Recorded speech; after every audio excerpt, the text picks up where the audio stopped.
नमस्कार। आज हम एक कहानी के कुछ हिस्सों पर थोड़ी गहराई से बात करेंगे। कहानी का नाम है संघर्ष और सिलाई, सीतागंज की कहानी। जी, और ये कहानी सीतागंज नाम के एक छोटे से गांव की है। बिल्कुल, मतलब शहरों की जो भागदौड़ है उससे बिल्कुल अलग। हाँ, बिल्कुल अलग, लेकिन भावनाओं से भरी हुई, रिश्तों की गहराई वाली जगह। बिल्कुल। और कहानी के केंद्र में है रमेश और उनकी माँ शकुंतला देवी। वो विधवा हैं। अच्छा। पति के गुजरने के बाद उन्होंने अकेली ही वो सिलाई का काम करके रमेश को पाला पोसा है। हाँ। और वो उनकी पुरानी सिलाई मशीन, वो बहुत अहम है कहानी में, है ना? हाँ, वो सिर्फ एक चीज नहीं है, वो उनकी हिम्मत है, उनका जरिया है गुजर बसर का इतने सालों से। ये सोचने वाली बात है कि कैसे एक अकेली माँ इतने कम साधनों में। बिल्कुल। और रमेश जो है वो पढ़ने में तो होशियार है। हाँ। लेकिन घर की जो आर्थिक स्थिति है उसके कारण शहर जाकर कॉलेज की पढ़ाई करना भी एक बड़ा संघर्ष है। सही बात है। खर्च कैसे चलता होगा? वही माँ की सिलाई की जो थोड़ी बहुत कमाई है, और रमेश भी कुछ पार्ट टाइम काम कर लेता है, बस जैसे तैसे। इसमें सिर्फ पैसों की तंगी नहीं दिखती है ना, मुझे लगता है इसमें एक पीढ़ी का द्वंद्व भी है। हाँ, सही कहा। एक तरफ रमेश है जो शहर देख रहा है, बेहतर भविष्य की उम्मीद कर रहा है, और दूसरी तरफ गांव की सच्चाई है जो उसे कहीं ना कहीं रोकती है। बिल्कुल।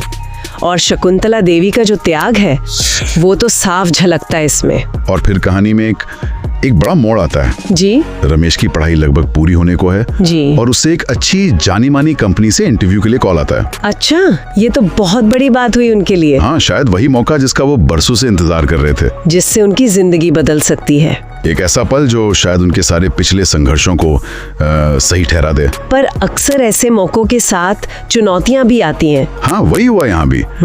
इंटरव्यू तो है, पर दिक्कत यह है कि रमेश के पास पहनने के लिए ढंग के कपड़े ही नहीं है। ओह। वही पुराने, कहीं से फट रहे हैं, कहीं से उधड़े हुए हैं। अब वो माँ से कहे भी तो कैसे कि उसे एक नया सूट चाहिए इंटरव्यू के लिए। थोड़ी झिझक है, जाहिर है, पर वो आखिरकार कह देता है, शायद ये सोच करके भाई अच्छे कपड़ों से पहला इंप्रेशन अच्छा पड़ता है। और माँ का जवाब देखिए, वो सीधा नहीं है। हाँ। क्या कहती हैं वो दिलासा देती हैं, कहती हैं भगवान पर भरोसा रखो, कोई ना कोई रास्ता निकलेगा।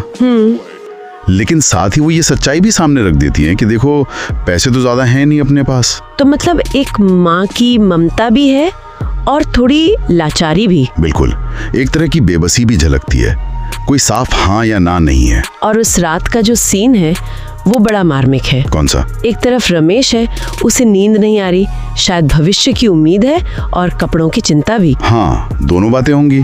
और दूसरी तरफ शकुंतला देवी, वो देर रात तक जाग रही हैं और अपनी उस पुरानी सिलाई मशीन को बस चुपचाप देख रही हैं। उफ, वो देखना, उसमें बहुत कुछ है, सिर्फ देखना नहीं है वो। हाँ, क्या मतलब है उसका? वो एक गहरा मंथन है अंदर ही अंदर।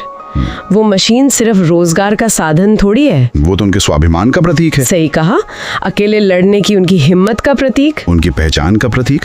तो सवाल ये उठता है कि क्या वो इस प्रतीक को, अपनी कमाई के इस अकेले सहारे को बेटे के सपने के लिए कुर्बान करने का सोच रही हैं? ये तो बहुत बड़ी दुविधा है। कहानी हमें बिल्कुल ऐसे मोड़ पर ले आती है जहाँ संघर्ष है, उम्मीद है, और माँ का वो निस्वार्थ प्यार है। हाँ, और कोई आसान जवाब नहीं है सामने। रमेश का भविष्य दांव पर लगा है, एक इंटरव्यू, और माँ के सामने एक ऐसा फैसला है जो सिर्फ पैसों का नहीं है, उससे कहीं ज्यादा गहरा है। बिल्कुल, कहानी में तनाव यहाँ एकदम बढ़ जाता है। हाँ, एक अनकहे बलिदान की, एक मौन त्याग की संभावना जैसे हवा में तैर रही है।